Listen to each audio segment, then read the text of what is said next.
Existe una pregunta, ¿no? Existe una pregunta crucial, bueno, ya la habíamos puesto antes, es, bueno, ¿para qué sirve el pensamiento crítico y cómo lo podemos enseñar? Es más, ¿podemos enseñar el pensamiento crítico? ¿Es posible o no es posible?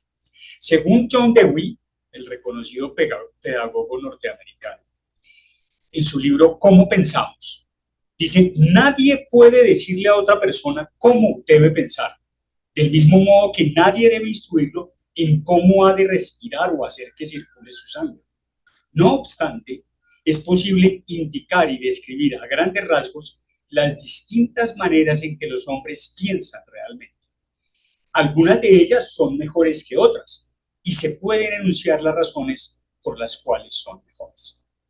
Existen dos corrientes en términos generales, eh, eh, tanto desde la psicología en sí misma como desde la pedagogía. Para algunos no se puede enseñar a pensar y para otros sí se puede enseñar a pensar. Obviamente, ¿no? Esas son las dos corrientes. Para los que dicen que no se puede enseñar a pensar, lo están viendo desde el punto de vista que evidentemente no se puede enseñar a pensar lo mismo que tú enseñas matemáticas. O sea, no se puede enseñar a pensar como tú enseñas a sumar fraccionarios y a operar con fraccionarios. De todas maneras, sí existen estrategias para que podamos pensar mejor, ¿sí? Y adicionalmente existen universidades, sobre todo en Estados Unidos, donde dictan cursos de pensamiento crítico, ¿no? De hecho, hay muchísimas definiciones de pensamiento crítico. Cada vez que yo dicto esta charla, que ya pues he tenido el gusto de dictarla en varios escenarios, siempre hago la misma pregunta, ¿qué es el pensamiento crítico? ¿No? Y siempre hay respuestas distintas. Lo cual me lleva a pensar que no hay una claridad absoluta sobre qué realmente es el pensamiento crítico. Y muchas veces ni siquiera para qué sirve. Y aunque como maestros y como docentes somos conscientes de que debemos desarrollar en nuestros estudiantes el pensamiento crítico, la gran pregunta es, ¿sí lo estamos haciendo? Si no sabemos con claridad qué es el pensamiento crítico, me parece difícil que realmente lo estemos haciendo. Y para mí, en mi pequeña experiencia, necesitamos como docentes ser más conscientes de que lo estamos haciendo, ¿sí? No creer que lo estamos haciendo, sino hacerlo de manera consciente. ¿Cuál es la principal herramienta para desarrollar el pensamiento crítico? ¿Cuál creen ustedes que es la principal herramienta para desarrollar el pensamiento crítico? ¿Alguno se atreve a dar una respuesta?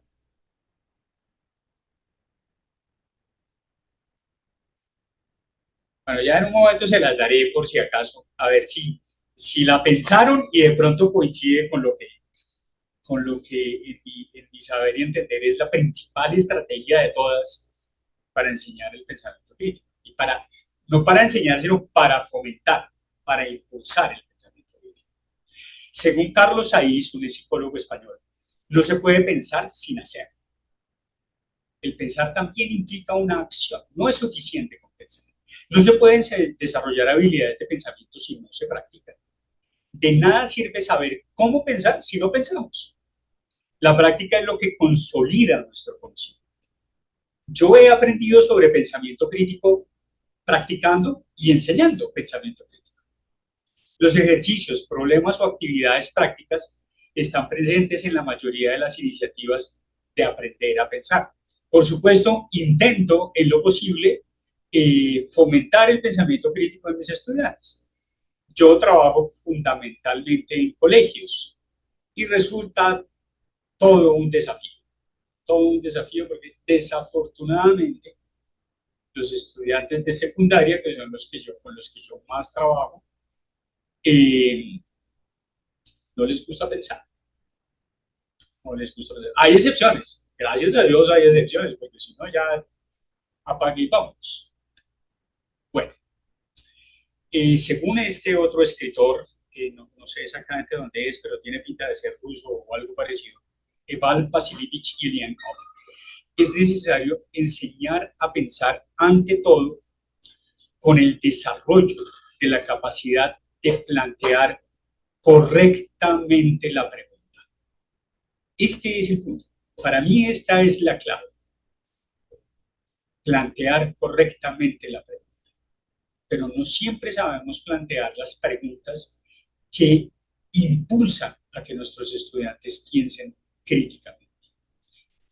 Con esto comenzó y comienza cada vez la ciencia, con la pregunta, con el planteamiento de la cuestión, con la formulación del problema, de la tarea, que es insoluble con la ayuda de los métodos de acción que ya se conocen, con las vías conocidas. La raíz de la ciencia es la pregunta. Pero obviamente hay que saber hacer buenas preguntas, ¿no? Eh, Ahora, en esta misma óptica del enseñar a pensar, Halpern, citado por Carlos Saiz, propone, y así lo cree también este psicólogo y varios psicólogos españoles, que las habilidades enseñables y aplicables a casi cualquier situación incluirían la capacidad de comprender relaciones de causalidad, valorar suposiciones, defender una postura o conclusión y sopesar grados de incertidumbre, integrar la información y utilizar analogías y otras estrategias para resolver problemas. Quiero darles un minuto para que ustedes lean con atención esta definición y todo lo que ella, todo lo que está incluido en ella, ¿sí? Entonces, quiero invitarlos a que ustedes reflexionen, si alguno quiere participar, bienvenido siempre. ¿Cómo, cómo logramos que se comprendan relaciones de causalidad en nuestras clases? ¿Cómo podríamos valorar suposiciones? Como esto es un poco tendiente a las matemáticas, pues, ¿cómo podríamos hacer esto en una clase de matemáticas? Sí, en el nivel que estemos, ¿no? ¿Cómo podemos llevar a a nuestros estudiantes a defender una postura o una conclusión? Eh, ¿Cómo sopesar grados de incertidumbre? ¿No? Pues, bueno, en problemas sobre probabilidad, pues podemos eh, llevar a sopesar grados de incertidumbre y analizar, a pensar sobre lo que eso significa. O sea, no quedarnos solamente en la respuesta, sino a pensar en la respuesta. ¿Por qué nos dio esa respuesta y no otra? ¿Tiene esa respuesta lógica o no? De acuerdo con la pregunta del problema. Saber integrar la información, ¿no? Dentro de un problema de matemáticas o cualquier otro problema que tengamos. Utilizar analogías, eso no es tan fácil. Y realmente cuando tú te esfuerzas, cuando tú te empujas, por decirlo así, a utilizar analogías, estás impulsando tu pensamiento, ¿no? Y bueno, y cualquier otra estrategia que se pueda usar para resolver problemas, ¿no? Ahora sí, ¿qué es el pensamiento crítico? Como yo ya les dije hace un momento, existen muchas definiciones de pensamiento crítico. Ahora, eso no quiere decir pues, que seamos tan tajantes de decir que definitivamente no hay claridad sobre qué es el pensamiento crítico. Pues sí la hay, solo que es que cada autor lo define de una manera particular. Pero uno podría hacer un ejercicio personal o en su clase sobre varias definiciones de pensamiento crítico y hacer comparaciones. Ese ya sería un ejercicio para desarrollar el pensamiento crítico, comparar definiciones sobre pensamiento crítico. O no sé, o comparar definiciones sobre neurogerencia, o comparar definiciones sobre inteligencia emocional. Esos ejercicios de comparación para mí son muy positivos para desarrollar el pensamiento crítico, ¿no? Entonces, Matthew Lipman, el creador de la filosofía para niños, dice que un pensamiento que facilita el juicio es un pensamiento que facilita el juicio porque se basa en criterios, es autocorrectivo y sensible al contexto. Por su parte, Peter Facione, el director del informe Delphi, dice que el pensamiento crítico es el proceso del juicio intencional y autorregulado. Este proceso da una consideración razonada a la evidencia, al contexto, a las conceptualizaciones, los métodos y los criterios. Quisiera saber si alguno de ustedes, el que quiera participar, me dice cuáles son los elementos que se repiten en las dos definiciones. Doctora Piubert, si quieres hablar, tienes el micrófono apagado. Sí, fíjate, estaríamos en el autocorrectivo, ¿ok? Y es que es real, el pensamiento crítico es autocorrectivo, si no, no sería crítico. Sí, claro. La sensibilidad también, que pudiéramos estarla vinculando con el informe Delphi que dice el contexto, ¿ok? Sí. Entonces, la sensibilidad al contexto de matching y la sensibilidad al contexto de Delphi, ¿ok? Y de alguna manera, yo sí, por la misma experiencia que también estás librando tú en colegios, porque yo soy coach, también en algunos colegios que me llaman, aquí en Venezuela, está el gran tema de que no existe tampoco el razonamiento. O sea, ¿dónde está la lógica y el razonamiento? Y eso es importante como proceso cognitivo para generar el pensamiento crítico. ¿Okay? Total, tal cual. Así, tal cual. Para los que no saben, el informe Delphi es un informe, digamos, existe un método en la investigación cualitativa que se llama el método Delphi.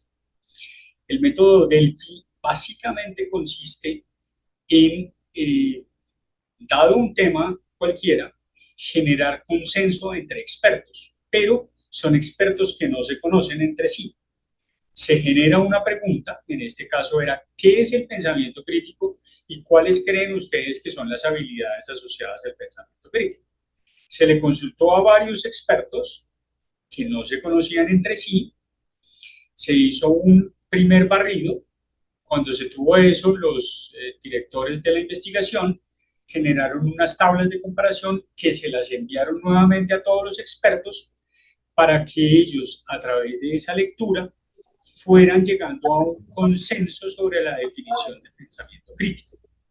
El método Delphi se puede utilizar de diferentes maneras y en diferentes escenarios, pero básicamente es un método en el cual se intentan compartir definiciones o compartir ideas a través de una serie de preguntas y unas estrategias hasta que finalmente se llega a un cierto consenso. Entonces, a partir de este ejercicio, Peter Facione, que fue el director de esa investigación, y consultando a diferentes expertos, que no sé quiénes fueron, llegaron a esta definición, que aunque es buena, sigue siendo, digamos, no deficiente, pero a mi modo de ver, incompleta. Desde mi humilde opinión, y simplemente porque he leído mucho sobre pensamiento crítico. Existen otras definiciones que a mí me gustan mucho. Esta es de un profesor colombiano, Rodolfo Alberto López, en su blog de Pensamiento y Comprensión, quien dice que el pensamiento crítico es una capacidad intelectual y ética continua, gobernada por el análisis, la valoración y la proposición, que se hace de manera intencionada, de nuevo intencionada, si ustedes se acuerdan en la definición de Peter Facione, dice juicio intencional, ¿no? Sobre eso podríamos hablar otro montón, ¿qué es un juicio intencional? El pensamiento crítico es una capacidad intelectual y ética continua, gobernada por el análisis, la valoración y la proposición que hace de manera intencionada un sujeto frente a cualquier evento o texto de la cultura. Esta es una parte que me encanta a mí. Yo soy un poco rebelde, pero bueno, no es tanto no es, por tanto, diatriba, venganza o militancia partidista, no, de eso no se trata el pensamiento crítico. Es aptitud y actitud para gobernarnos por la razón y desde esta. Observar en detalle, establecer relaciones y fisuras, luces y sombras y tomar posición. Esta es una definición riquísima desde mi punto de vista, aunque esté publicada en un blog, no está publicada en un artículo científico, no está publicada en un libro, pero es excepcional, desde mi punto de vista, claro. Y bueno, creo que tengo suficiente criterio para decir que es buena, porque como les he dicho, he buscado muchas definiciones de pensamiento crítico. Y el famoso Francis Bacon, ya por allá, el siglo XV, pues mejor dicho, hace un montón de tiempo, ya había dicho, esta es un poco más, esta definición es un poco rebelde, por decirlo así, ¿no? Es un poco quisquillosa, dice que el pensamiento crítico es tener el deseo de buscar, la paciencia para dudar, la afición de meditar, la lentitud para afirmar, la disposición para considerar, el cuidado para poner en orden y el odio por todo tipo de impostura. Esa última parte es la única que no me gusta, a mí. Pero una cosa que quiero recalcar es la lentitud. El pensamiento crítico requiere lentitud. Entonces es todo un desafío. Todo un desafío en una época como la nuestra, en la que todo está a un clic de distancia y en la que todo tiene que hacerse ya, sin dejarnos pensar. Y necesitamos tiempo para pensar. Y porque no nos damos tiempo para pensar, nos metemos en muchas bacalotas. Es mi humilde opinión, ¿no? Ahora, una forma de generar pensamiento crítico es el uso de mapas conceptuales o el uso de diagramas mentales como este que yo hice personalmente. En algunos talleres, cuando son talleres más largos, pues yo pongo a los estudiantes a hacer, antes de mostrarles esto, les pido, a partir de varias definiciones de pensamiento crítico, que hagan ellos mismos un mapa mental o un diagrama como el siguiente, ¿no? En el cual se condensa qué es el pensamiento crítico. Más que leerlo, porque pues esto es una condensación de las definiciones anteriores, lo que yo quiero recalcar es que si usted por su cuenta genera este tipo de diagramas, posiblemente eso le ayudará a tener una mayor claridad sobre el concepto. Esto también está asociado con lo que se llama Dios, en este momento se me olvidó, la pedagogía conceptual de Miguel de Zubiri, que utiliza mucho este tipo de diagramas. Entonces, el pensamiento crítico implica razonamiento lógico y darse tiempo para pensar y reflexionar. Darse tiempo. El pensamiento crítico es autorreflexivo, implica pues saber formarse un criterio, es saber interpretar, es saber evaluar. Se forma un criterio tanto para argumentar las propias ideas como para valorar otras opiniones, no necesariamente para criticarlas. El pensamiento crítico no es criticar a otros, no, es opinar y argumentar, a favor o en contra, ¿no? Y como le dice ahí, pues debemos tener en cuenta el contexto, ¿no? No es lo mismo opinar sobre unas cosas dentro de un contexto determinado que sobre otro. Ahora, ¿cuáles son las habilidades asociadas al pensamiento crítico? Entonces están analizar, interpretar, evaluar, inferir, explicar y autorregular. Analizar, pues evidentemente, si nosotros les pedimos a nuestros estudiantes que analicen algo a fondo, primero que todo les tenemos que analizar un problema matemático, por ejemplo, pues les tenemos que decir, hey, ¿no? ¿Qué significa exactamente analizar? ¿Qué es lo que quiero que usted haga exactamente cuando analice? ¿No? Entonces, entre otras cosas, pues podemos identificar relaciones entre variables o entre categorías, ¿no? Examinar ideas, detectar y analizar argumentos, ¿no? O por lo menos analizar cuáles son los datos que yo tengo dentro del programa problema matemático. De todo eso que me da el problema, ¿qué me sirve y qué me falta? Interpretar. Es muy importante interpretar el problema, o interpretar el argumento, o interpretar la noticia. ¿Sí? Entonces, necesito comprender, ¿no?, a fondo lo que se está leyendo. Muchas veces nuestros estudiantes leen el problema y dicen, no entienden, porque cuando leyeron no estaban poniendo atención y la pereza mental no los deja interpretar el problema. ¿Sí? Pero pues si les ponemos problemas interesantes, pues podríamos quizá generar, ¿no?, pues nuevas, pues digamos, por lo menos impulsarlos a que piensen, ¿no? Evaluar lo que tengo y evaluar lo que me hace falta. Ya en términos más amplios, pues es valorar la credibilidad y la fortaleza lógica de un enunciado, valorar la credibilidad de las fuentes, por ejemplo. Entonces, evaluar comprende también analizar, juzgar, sopesar y emitir juicios de valor, digamos, pero juicios de valor basados en la razón, no solamente en mis creencias. Eso es otro cuento. Las creencias son válidas para cada quien, siempre y cuando las sustente, y siempre y cuando las argumente, o siempre y cuando sea consciente de que de pronto su juicio es sesgado, porque es parte de su propia experiencia y parte de sus propias creencias. No por eso el juicio necesariamente es inválido para mí, ¿no? La subjetividad también es factible, sobre todo dentro de la investigación. Pero pues bueno, ese es un tema ya de más de fondo que pues, no vamos a, sobre el cual no vamos a ahondar en este momento porque no tenemos el tiempo. Las otras son pues inferir, obviamente necesito inferir a partir de lo que me dicen, pues sacar mis propias conclusiones o generar hipótesis, ¿no? Tengo que aprender a cuestionar, ¿no? Dentro del pensamiento crítico siempre tengo que estar cuestionando y sacando mis propias conclusiones con base en la razón lógica, que hoy por hoy la estamos desechando, por desgracia. Explicar, como yo ya les decía anteriormente, pues explicar te ayuda mucho a ser más consciente de lo que tú sabes y de tus propios conceptos, ¿no?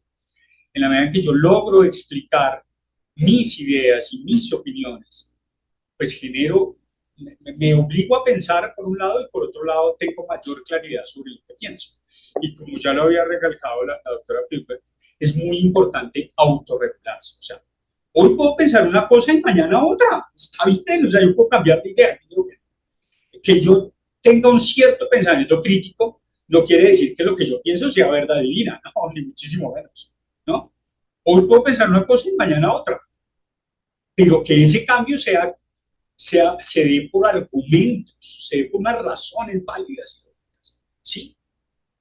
Hoy puedo pensar una cosa sobre X y mañana puedo pensar otra, pero porque la experiencia me llevó a pensar de manera diferente, ¿sí? Entonces, es importante cuestionarse a uno mismo sobre lo que uno piensa. Ahora, ¿cuál es la clave para desarrollar el pensamiento crítico? La pregunta. Ahora, existen otros métodos y otras estrategias que por cuestión de tiempo, pues no vamos a ver hoy. Pero el arte de la pregunta es el fundamental. Desafiar a los estudiantes a construir una respuesta basada en sus pensamientos en lugar de solo dar una información básica. Promover que los estudiantes infieran ideas o conclusiones basándose en evidencia textual. Dar lugar a respuestas abiertas o respuestas construidas a partir de conocimientos previos en lugar de dar una respuesta de una sola palabra. Obviamente, las preguntas bien planteadas tienen que ser preguntas abiertas, no preguntas cerradas de sí o no. Sí, sí o no, respuestas que solamente se responde, valga la redundancia, con un argumento específico, muy específico, con una idea muy específica, y es una respuesta válida, única, pues claro, me genera de pronto cierto pensamiento y me puede ayudar, y hay momentos en que ese tipo de preguntas son importantes también dentro del salón de clase, para tener claridad sobre ciertos conceptos, pero si yo quiero generar pensamiento crítico, necesito hacer preguntas abiertas que no tengan una respuesta única. pues las preguntas tienen que dar lugar a la interpretación y a buscar diferentes soluciones. Tienen que promover la posibilidad de evaluar y justificar opiniones y sintetizar ideas. Deben llevar a generar y defender hipótesis. Deben llevar a exponer los criterios por los cuales se toma una decisión o se elige una opción en lugar de otra. O sea, todas estas son las características que debe reunir una buena pregunta, o algunas de ellas, por lo menos, dependiendo del contexto, dependiendo de lo que nosotros tengamos como objetivo en nuestra clase. Como dice en el recuadro, la pregunta es la más creativa de las conductas humanas. Las preguntas inteligentes, por supuesto. Ahora, ¿qué tipo de situaciones, problemas les podemos presentar a nuestros estudiantes? No sé, de contabilidad o de administración, de cualquiera de las carreras en las que nosotros trabajamos. ¿Cómo se regula la inflación? ¿Cómo hacerle frente? O cualquier otra pregunta, no sé, si alguien tiene mejores preguntas sobre la inflación, que no solamente que generen pensamiento crítico, que también es importante, sino que generen soluciones, ¿no? La economía es una ciencia muy bella, pero con muchas incógnitas.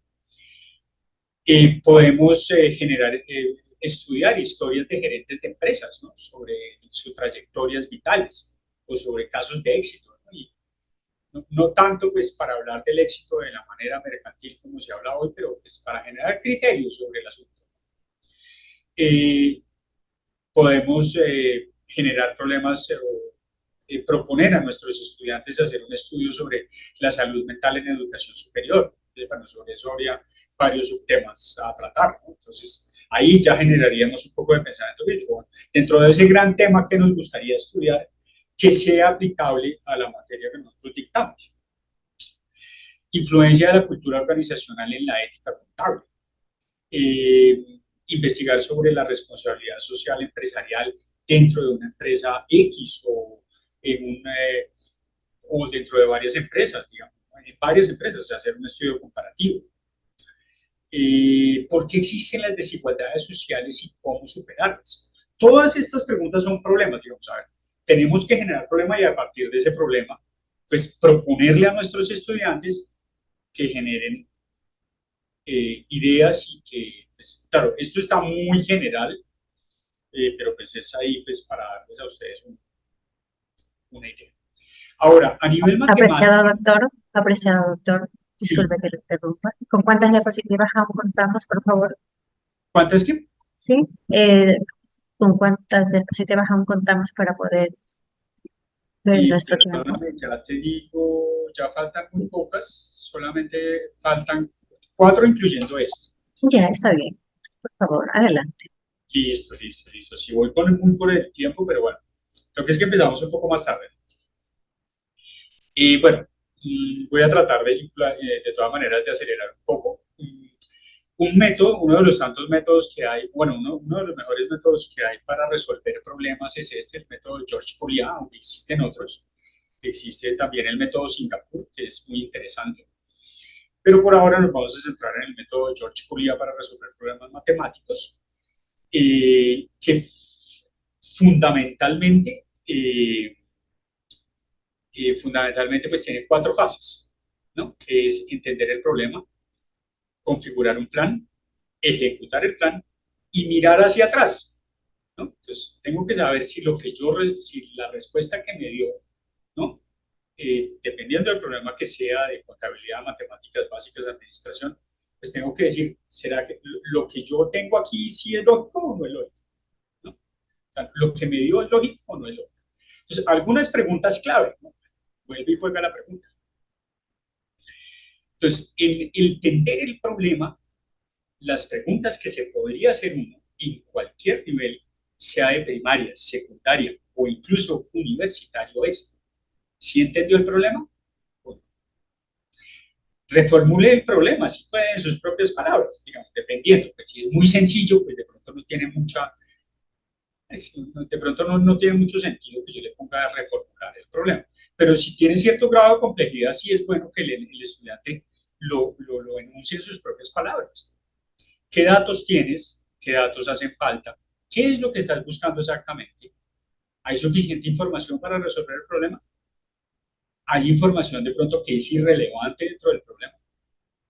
¿Es este problema similar a otros que haya resuelto? Después de eso, pues, como lo decía en la diapositiva anterior, pues está el plan, pero ¿cómo puedo resolver el problema? Con un dibujo, con una operación matemática, con varias operaciones matemáticas. ¿Cuántas etapas necesito yo para hallar la respuesta, digamos? Pues a nivel de ingeniería, no sé, pues se puede gastar muchísimas hojas en plan. Y después, obviamente, ejecutar ese plan, ¿no? Al revisarlo, pues tengo que dar la respuesta que me da es lógica o no es lógica. Tu respuesta corresponde a la pregunta que se está haciendo. El problema podría resolverse de otra forma. ¿Se te ocurre un problema similar? ¿Hay alguna conclusión que puedas sacar de ese problema? Algunos problemas complejos, pues podrían ser muchos, ya no tenemos tiempo de hacer un conversatorio al respecto según la experiencia de cada uno, pero cada uno empieza a imaginar qué podría ser. Aquí hay dos muy generales, ¿no? que implican investigación y que implican operaciones matemáticas de largo aliento.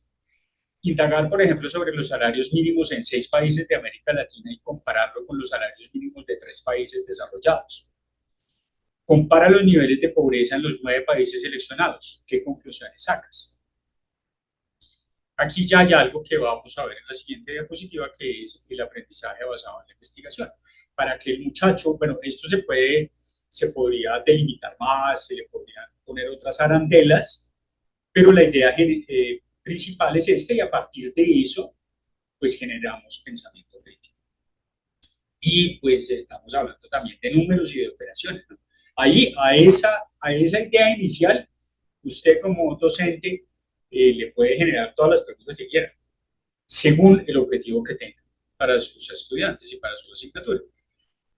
Otro que se podía emplear en ingeniería o pues, incluso en secundaria para un proyecto de cierta envergadura. Se tiene un lote de 2.000 metros cuadrados en una zona urbana de alto tráfico vehicular. Se abre una licitación para construir casas o apartamentos. ¿Qué factores debemos tener en cuenta para saber cuál sería la mejor opción? ¿Qué opción será mejor desde la perspectiva medioambiental? Pues obviamente pues esto requiere todo un estudio. Pero pues ahora está el aprendizaje basado en la investigación, que pues a mí me gusta mucho, que tiene que ver mucho también con el aprendizaje basado en proyectos, que pues en esta ocasión pues no vamos a ahondar sobre el aprendizaje basado en proyectos, pero que es una muy buena metodología para mejorar los aprendizajes y para incentivar el pensamiento crítico. El fin fundamental del aprendizaje basado en la investigación es que los académicos universitarios realicen una serie de acciones positivas y motivadoras para ayudar a los estudiantes a construir fuertes conexiones intelectuales y prácticas entre la investigación propia y el aprendizaje. Sí, pues bueno, esto tiene todo un intrínculis sobre el cual, pues, toda una serie de características pues, sobre las cuales no vamos a ahondar ahorita en detalle. Pero bueno, el primer gran problema del asunto es encontrar un tema de investigación. Luego plantear la pregunta adecuada. Luego buscar, estudiar y analizar las fuentes más adecuadas. Definir el diseño de investigación, cualitativo o cuantitativo de cualquier índole. Recolectar la información con criterio, ¿no? Con los criterios que sean necesarios. Y por último, interpretar, analizar, inferir, deducir y sacar conclusiones. ¿Qué es collect? ¿Cómo encontramos un tema de investigación? Yo tengo una tesis, ¿no? Y es que existen 5 elementos fundamentales que nos pueden ayudar, 5 acciones o que nos pueden ayudar a encontrar un tema de investigación. Esas son las iniciales de las 5 acciones que podemos hacer para de pronto encontrar un tema de investigación. Si el tiempo nos alcanza, ya me dirás, Kelly, pues yo haría la pregunta, ¿cuáles creen ustedes que son 5 elementos? Si tenemos tiempo, Kelly, o estamos ya muy quedados. Sí lo puede hacer. Listo. Quiero que piensen un momento, ¿cuáles podrían ser esos 5 elementos que me pueden ayudar? 5 acciones, 5 actitudes mentales, podría ser, y acciones también, que me pueden ayudar a encontrar un pensamiento crítico, un tema de investigación. Ahí ya están las iniciales. Yo a mis estudiantes no siempre les doy las iniciales, pero son 5 acciones que a mi modo de ver pueden ayudar mucho a determinar un tema de investigación, a delimitarlo, porque esa es la parte crucial de cualquier investigación. Saber plantear la pregunta de investigación o saber generar el tema de investigación. Entonces, ¿cuáles serían esos 5 elementos que me pueden ayudar a mí a plantear un tema de investigación? ¿Cuáles creen ustedes? La C, ¿de qué La será? curiosidad. Muy bien, Kelly, exactamente, curiosidad es la primera. La segunda.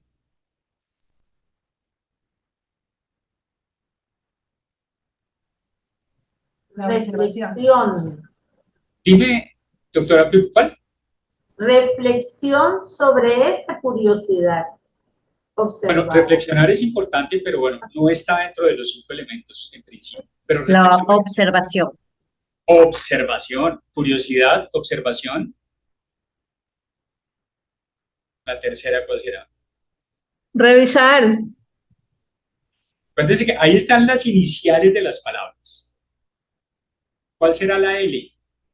Algo que cada vez le gusta menos a nuestros estudiantes. La lectura.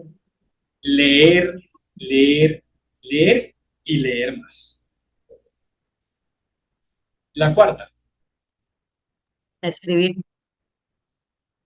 Bueno, pero no es esa, pues aunque escribir también sirve, claro. Escribir sirve ya, si tenemos alguna idea de pronto empezar a escribir, nos aclara La nuestras ética. ideas. La ética. La ética es importante, pero no es una acción. La ética tiene que es transversal a todo el proceso investigativo. Pero ¿qué nos ayudaría a definir el tema de investigación? Lo que queremos es definir el tema de investigación. El enfoque. Entonces tenemos curiosidad, observación, leer. ¿Qué más nos sirve para definir el tema de investigación? El enfoque. Eso no, eso ya va después. El estudio de los diferentes conceptos. ¿Perdón? El estudio de los diferentes conceptos. Bueno, estudiar los conceptos es muy importante, pero no es la idea. La inteligencia. ¿Perdón? La inteligencia, doctor. No, pero eso no empieza por E. Una palabra que empieza por E. La Faltan especialidad, dos, una que empieza por E y otra que empieza por B. la especialización, Entusiasmo. El entusiasmo es importante, pero hay algo más que nos puede ayudar a generar un tema de investigación, que es importante. Escudriñar. Es cuestión de hacer, eso sí es hacer. La emoción. La emoción. La emoción va por dentro, la emoción es lo que le ponemos a lo que hacemos. Pero hay algo La percepción. La motivación. Me va a tocar como con los chinos del colegio poner. A ver. Uy, bueno, ahora se me olvidó cuántas letras tiene, pero tiene más de 10 letras. Lo que hacemos en el laboratorio. experimento, Experimentar. Ahora, claro, dependiendo de la edad, pero, o sea, el experimentar con algo nos puede ayudar. O sea, acuérdense que mi pregunta es, ¿cómo generamos un tema de investigación? Generar un tema de investigación es complicado.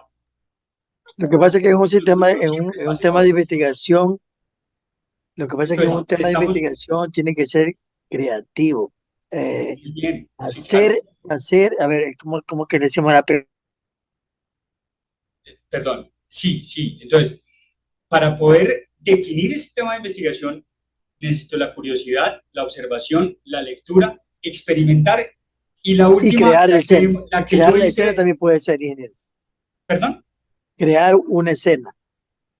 Crear una escena también puede ser, pero bueno, además de la curiosidad, la observación, la lectura, la experimentación, ¿qué nos queda? Lo que yo he hecho en varias partes de esta exposición. Una pregunta. Preguntar a los expertos, preguntar al papá, preguntar al profesor, preguntar al que quiera sobre lo que a mí me interesa. ¿Para qué? Para definir, acuérdense, lo que queremos es cómo logramos que nuestros estudiantes definan un tema de investigación.